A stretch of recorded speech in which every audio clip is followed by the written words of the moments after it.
Welcome to Real Flix Reviews, like a book club for people who hate reading. This month they're doing grab bags, so I picked the perennial classic movie On Deadly Ground starring Steven Seagal. We bring you movie news, and this week we have Jonathan Charney, James Stevens, and the man who has more in common with Haley Joe Osment than he'd personally like to admit, Ryan Preston.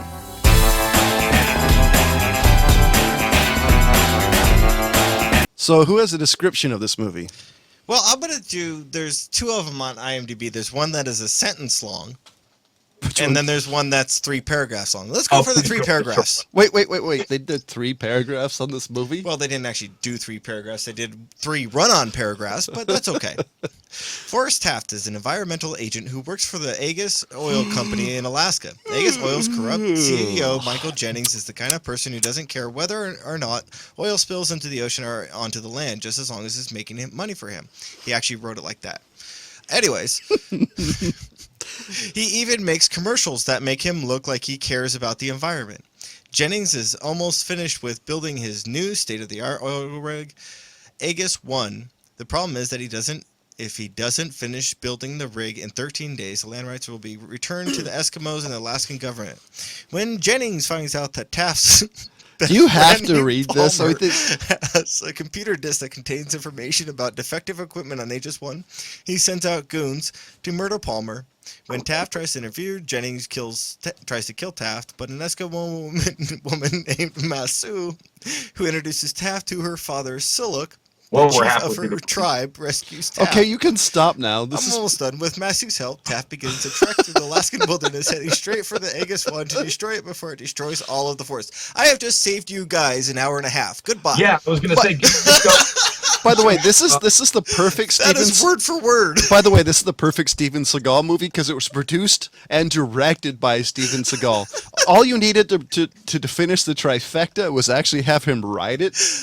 I don't think he wrote it. I think he just got this from this guy and put the movie together. This was actually written by somebody, believe it or not. It was written by Ed Horowitz and Robin U. Rusin, who probably haven't worked a single day since.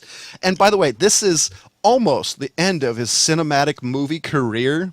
The last movie he did, there was one more movie after he did this. And then he no longer did theater movies. Are you talking about Steven Seagal? Yeah. No, he did a couple theater No, movies he only after did that. one more after No. this, if I remember correctly.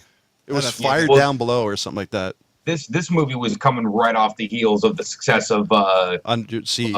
Under Siege, which is why they got financing in the first place. I mean, there were so many times this movie should have been shit canned. For apparently even God didn't want this movie made because it was right during the '94 quake over here in Northridge. James, you were in town at that time, weren't you? Yeah.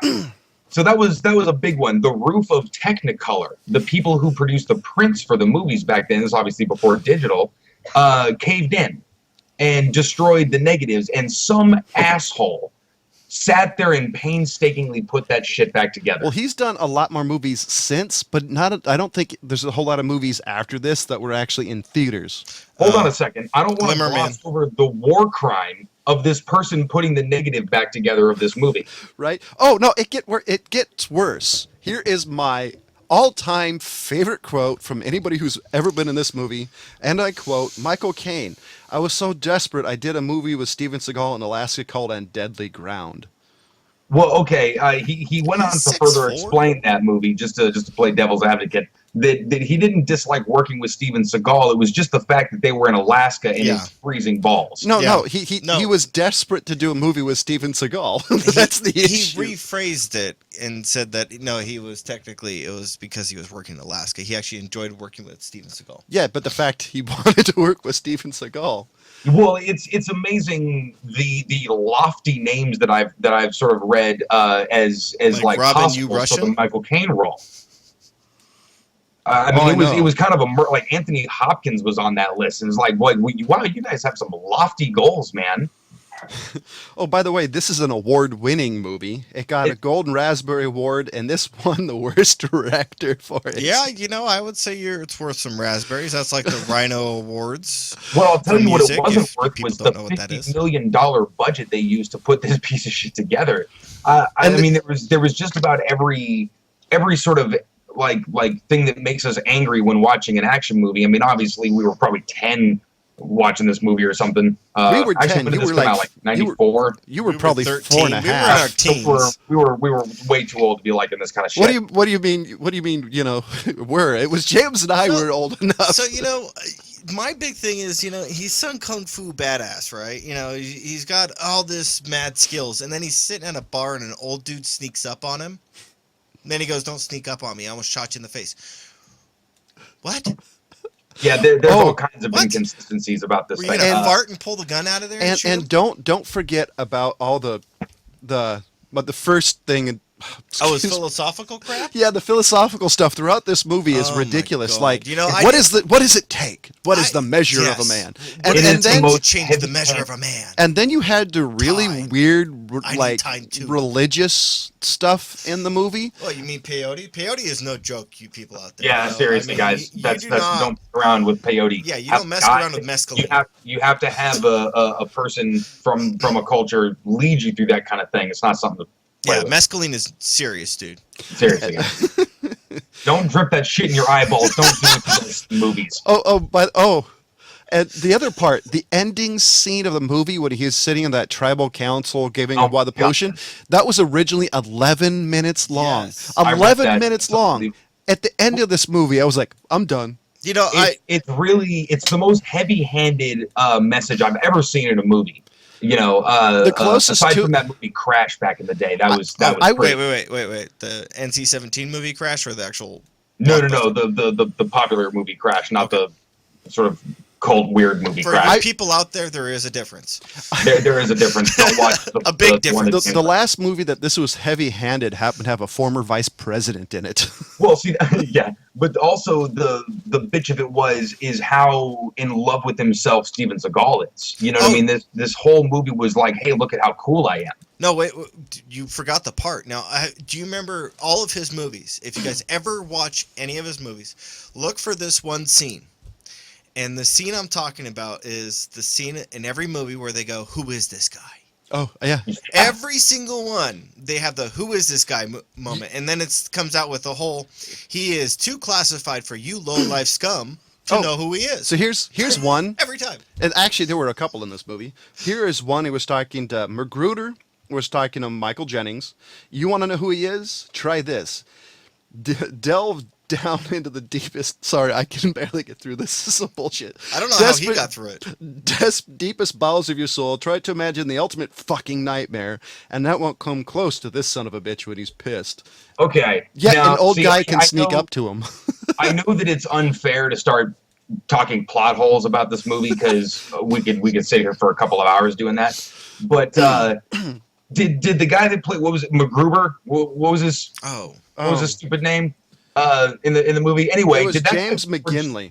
Did In he real, that's forge John McGinley. documents to get that job? Because he basically was like look, a squirrel, and shoots it. Oh no, this guy was jumpy. I mean, this guy was. It was the most insane perceived threat I've ever seen. Like really, that's the guy literally put his hands up and took 2 steps forward, and you were like, gun. Not to mention when he's saying like to Arlie Ermy, who by the way had the best lines in the movie, which I'm sure he brought to the table. Yeah. He's sitting there talking to the guy in the helicopter, and he's like, "How do you not have any knowledge of who this guy is before he worked for your company?" And he's like, "I don't know. It didn't come up in our report." It's like, first of And all, we don't think it's germane to capturing him.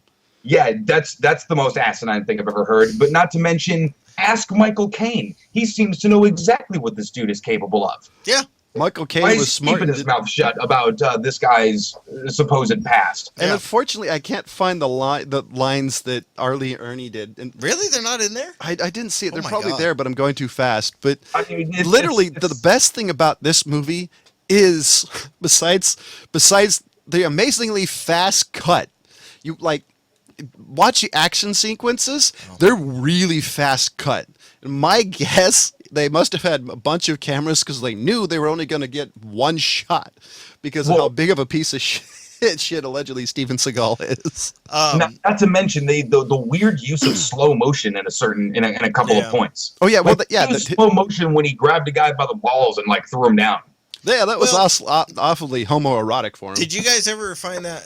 Did you guys catch that one scene where he admitted to liking to blow things? Oh, way. The what? No. He likes to blow things. Oh, In the movie, Steven Seagal admits to liking to blow things. Now, and apparently that's if you just wanna really fuck dirty, Steven Seagal. Just dirty. Apparently, if you want to bang Steven Seagal, all you need is 350 grand because he'll do anything once. I think is what he said, right? Yeah, 350 grand. He'll do anything once. Blow Now, this guy away. the other one that really kind of annoyed me is, that one scene where he's sitting there like, do you ride good? Or do you ride good? What? What? His grammar is poor in the film. It pissed me off. Wait. Anyway, he Wait, can't speak English. Wait, hold on. Out of all the issues with this movie, his grammar is the biggest one. Yeah, it's like, dude, did you have somebody proofread your shit? But the funniest scene to me, in the entire movie is when the guy's sitting up there and he's like, okay, the guy's coming. All right. Should I have my buttstock in or my buttstock out? Because when it's in, I feel like a badass. But when it's out, I feel like a pussy. Oh, so Did you catch that one? so That was hilarious. And then they come up and he sits there and dies. so I'm You kind know of what? I will give the movie one bit of credit. it is funny. Whoever was handling their weapons actually brought some pretty nifty shit to the table. Yeah, they did. And they didn't really skimp out on kind of like showing the explanation, like oh, here's a bomb that doesn't look like a clock attached to a block of Play-Doh, or whatever. This was at least the best thing is that this movie at least is funny, which is one of the reasons I enjoy watching it. Because if you take this movie seriously, you've honestly got something wrong with you. Well, my favorite But line. no. Hold on a is second. this. You can't qualify that as funny just because it's funny to you. They had no intention of making this movie funny. Which, by the way, is the reason why I find it funny. This is my version of a comedy. Now, I was just talking about the buttstock scene, right? Where the guy's sitting there and talking about it, right? The buttstock in and out. Which one made him feel better? And his line right after that is, because when I kill the SOB, I want to feel good about myself. You think that movie has that line and they're not intending to have some humor? Okay, that one line and all the heavy-handed. He'll drink gasoline just to piss on your campfire. That was Arlie Ermy again. I said that. I'm really pissed. I'm looking for that line just because I want to read it because it's out of all of moviedom. That's one of my all-time favorite lines, just because it's so shit. It's just such a crap line. Well, it's so Arlie Ermy. I mean, that's the kind of stuff that he's known for coming up with. And So I don't even credit the writers with that. Now, my issue with Arlie Ermy in this film is I know that the dude is not going to sit there and let Steven Seagal get within disarming range before he shoots. Okay, I'm glad you brought that up. I mean, Arlie Ermy is the guy who is not going to talk. He's going to shoot. If he's going to shoot, he's going to shoot. You had to jump on that dude for like 14 feet and walked right up to him. Yeah. Get a shotgun, man. Get a shotgun. Oh, so here's the quote. If this website decides to load for me, we're not dealing with a student here. We're dealing with a professional. When the military has a job that can't fail, he's the one they call in to train the troops. You could drop this guy off in Antarctica in a pair of bikini trunks without his toothbrush, and tomorrow morning he's going to show up at the side of your pool with $1 million smile and a fistful of pesos. This is the type of guy that drink a gallon of gasoline just so he could piss on your campfire. Which is James is right. It's every single one of Seagal's characters, even in fucking Glimmer Man. Literally one of the worst movies ever made. Same character.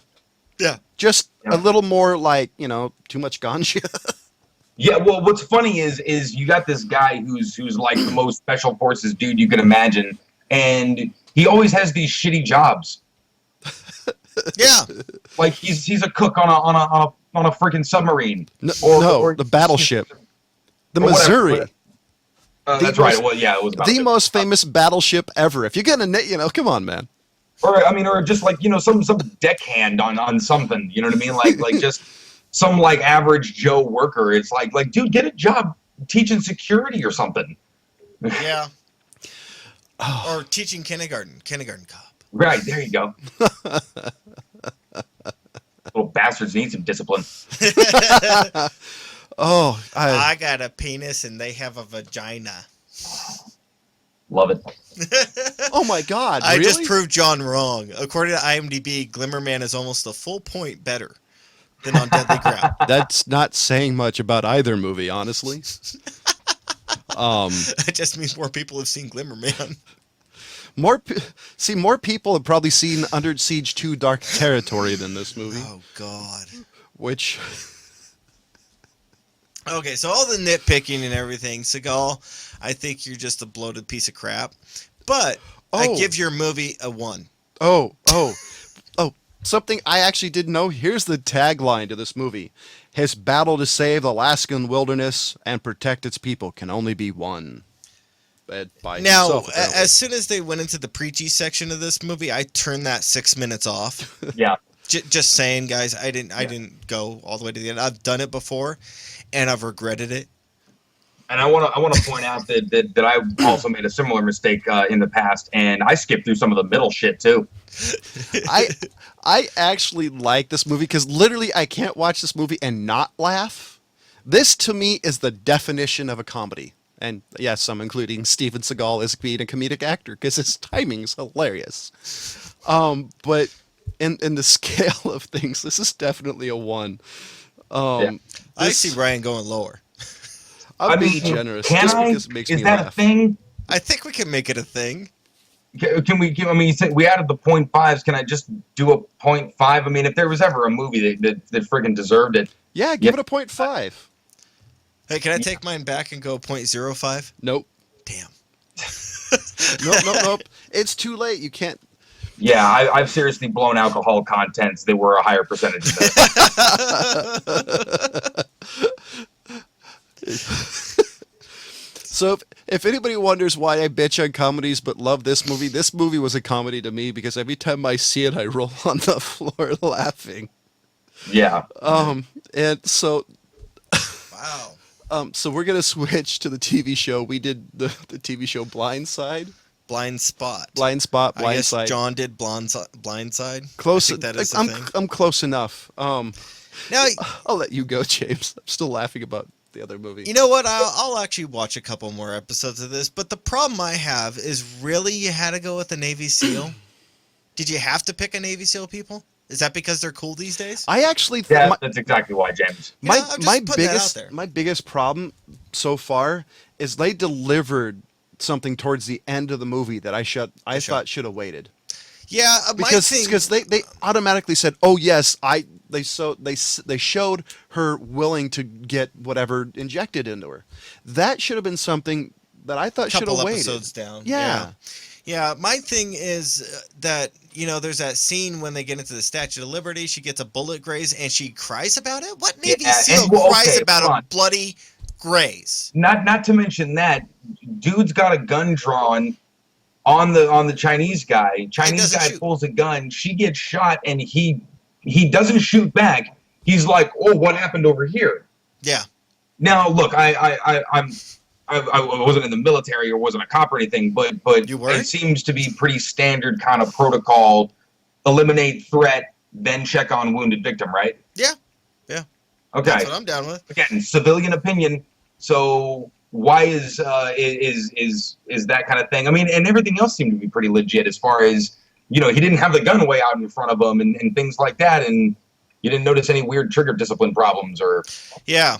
So, like I said, I'll give it a couple more episodes, see if it grows on me, but... Yeah, it had a couple intriguing things in it, especially that end scene was like, okay, you bastards, you at least got me for one more. Yeah. I just hope it doesn't turn into a cop show. You know what I mean? Well, they had me... It's going to. That's me what it at looks like. At the trainer guy already kind of watching her and seeing what she's doing. So they didn't have to throw in yes, I know I'm going to lose all my memory scenes.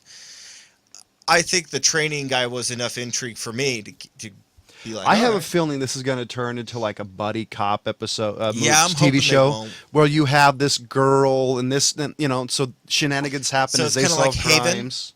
Yes. Yeah, something like that, where they're using this chick as Or the TV show basically the Numbers. glowing briefcase from Pulp Fiction. I mean, it's instead of clues at a crime scene, it's the clues on her body. You know? Exactly. I totally see the tone on this movie on this TV show going down, because the tone on this movie at least was serious.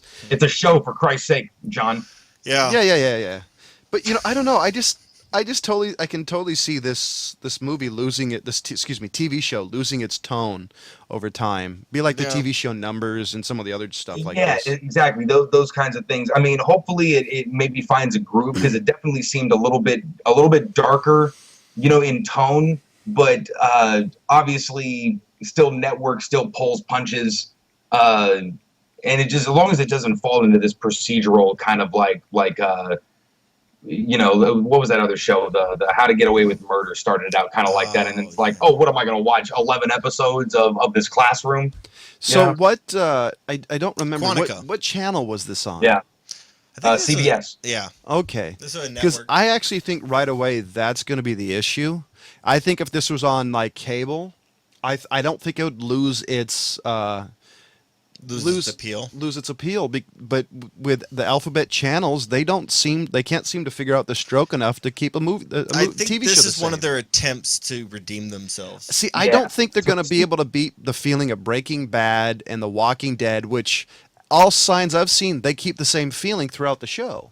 Or Well, Banshee. and they have a larger arc that they try to tell, instead of like it's like this sort of singular self-contained episode, and then the last 15 seconds they show you another piece of the larger puzzle, and it's like, okay, how about write that shit in throughout the episode that I'm watching, so I'm Yeah. watching an evolving process, as opposed to this like, oh, new crime scene today, huh, boss?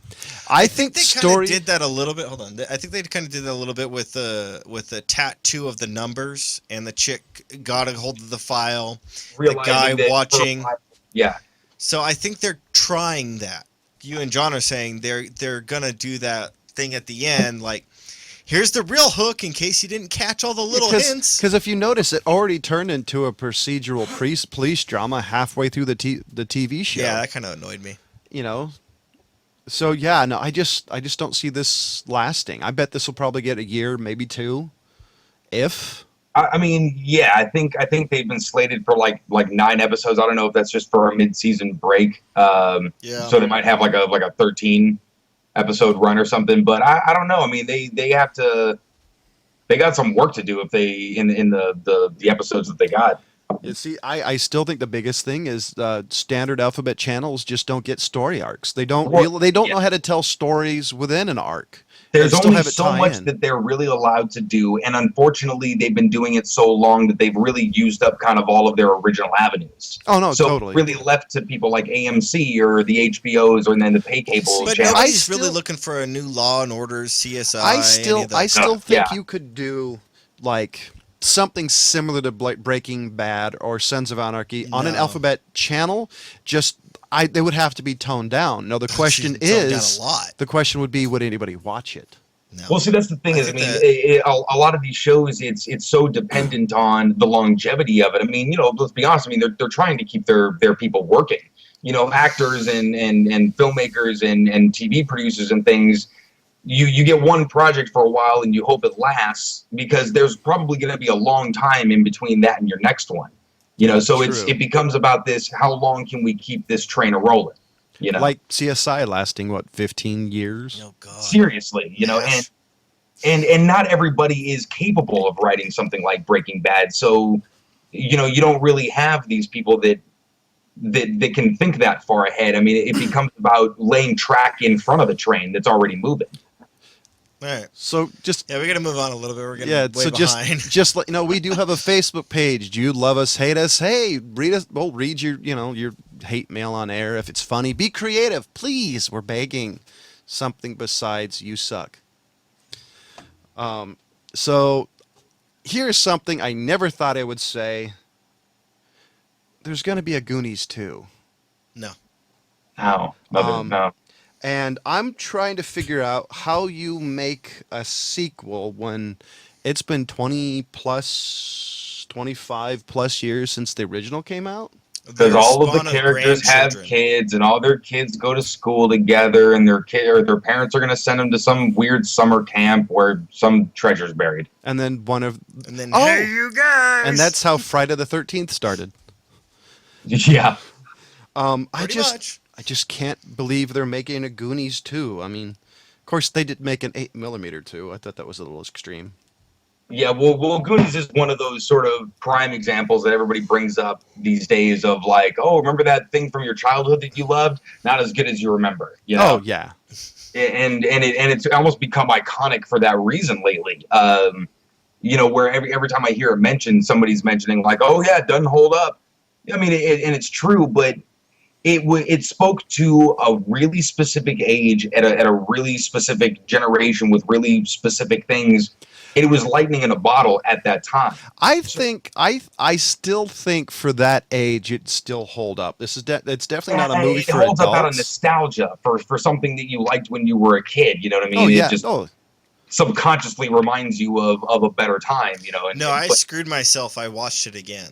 Yeah, I- no, I did the same thing. I kind of want to watch it again, but I'm like you. I was just like I can't get myself to watch it because I know I'm gonna hate it. Because then I'm gonna pick it it's apart. It's still pretty culty. You know what I mean? And it has those kinds of lovely watermarks of a sort of a low budget cult hit. But yeah, it's disappointing still. But man, why would you can't capture that same thing with a sequel? You're capturing the name as a Oh, draw. yeah. This is a money grab. Yeah. And surprisingly, like 30 years after. I mean, it's a total money grab. Because I would have thought, okay, you're going to do a money grab, do a sequel 5-10 years after the fact, not this late in the game. No, see, there's an algorithm when it comes to shit like this that people, all they do is sit in dark, really humid rooms and talk about ways to, you know, put things out in a Milk certain more way. In their mother's This basement. is a classic example of you wait until the age group that liked the movie has grown up, has kids that were the same age that they are when you liked the movie. So now you get that's these why My older Girl 2 parents, failed. these 35-year-olds, you know, 41-year-olds who loved Goonies, and they're going to take their 10-year-old to go see it. Did you pick that? No. Oh, that was Ryan? What? Oh, wait, My Girl, you mean? Yes. Yes, I picked My Girl, but I didn't pick My Girl 2. Yeah, you're still crapping on yourself there. Well, I'm just saying, you know, My Girl 2 was released not like Ryan's little algorithm was saying. Yeah, It so- came out, what, 5 years yeah, because the after? first movie sucked so bad they needed to recoup their costs, so they made Well, another one. yeah, I mean, hoping it was actually okay with that one because the same group of people were at a different stage of their lives. You know what I mean? And it was like about teenage stuff as opposed to the very, Preteen, very prepubescent. prepubescent kind of stuff.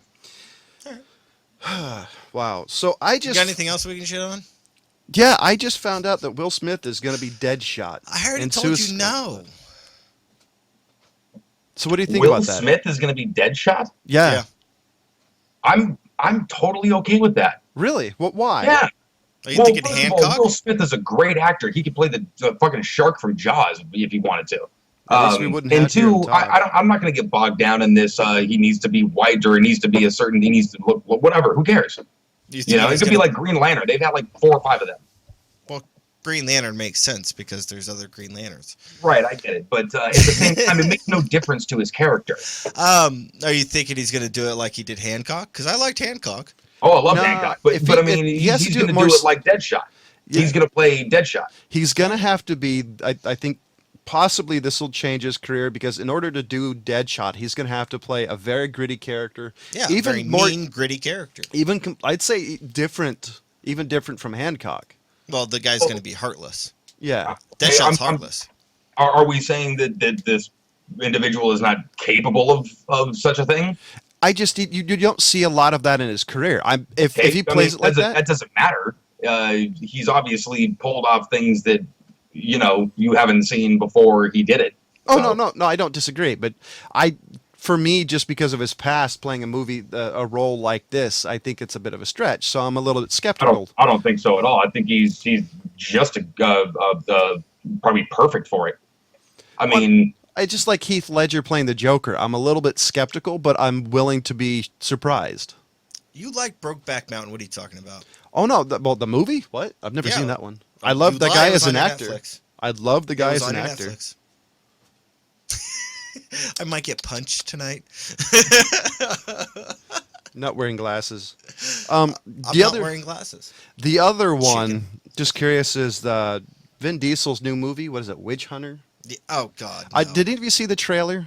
Yes. Witch Hunter. Didn't we just have a stupid Witch Hunter movie with like Nick Cage or something? Yeah, but this one's. I think this one was supposed to come out last year sometime. I don't know. I don't want to see it.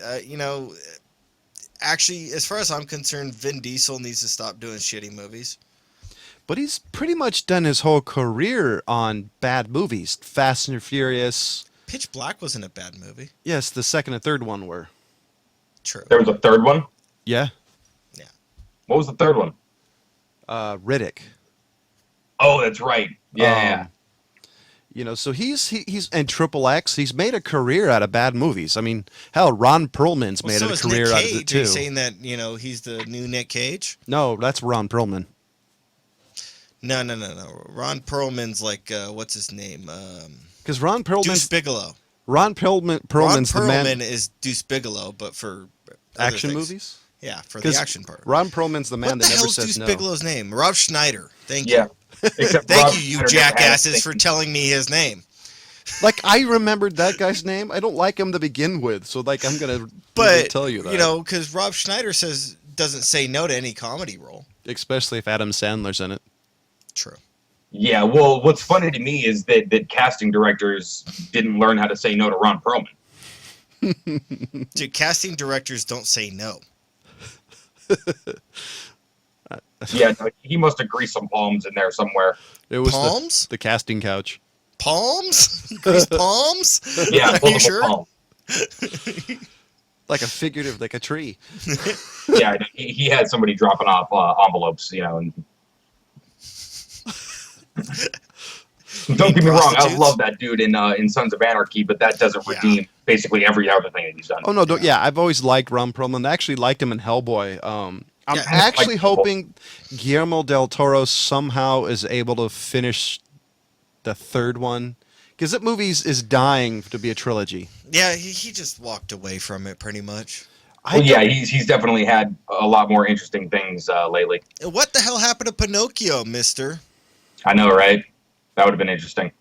I've been waiting for that one for, 3 years practically? You know what I keep saying that needs to be made as a live action, like a really earnest story of it? Frosty is the Snowman. Aladdin, or Oh. some version of the 1001 Nights. I think Rape they the Night. have one of those in the works, actually. That would be terrific because I think they do. it's a great time for it. You know what I mean? And you Yeah. can still have an awesome genie. Yeah. Yeah, did you see that thing I posted the other day of Robin Williams reborn in that one guy? Oh yeah, I saw that before. Well, Dude, so- that guy could do some genie. I So wanna see that next guy. week's pick is James's pick, and I have a suspicion he's going to get back at me for this. I'm going to jump out on a limb, and I'm going to do a movie I haven't seen. Okay. Ex Machina. Oh, Ex Machina. Shut your hole. is that actually how you say that? Yes. He's trying to be Asian.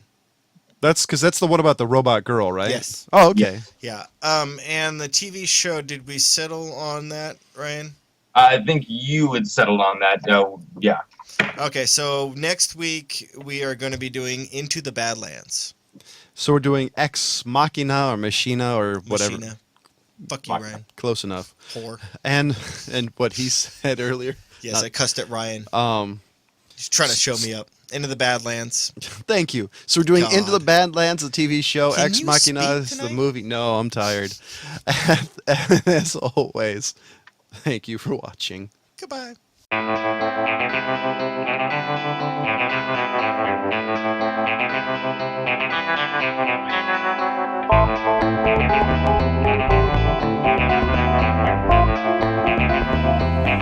Thank you.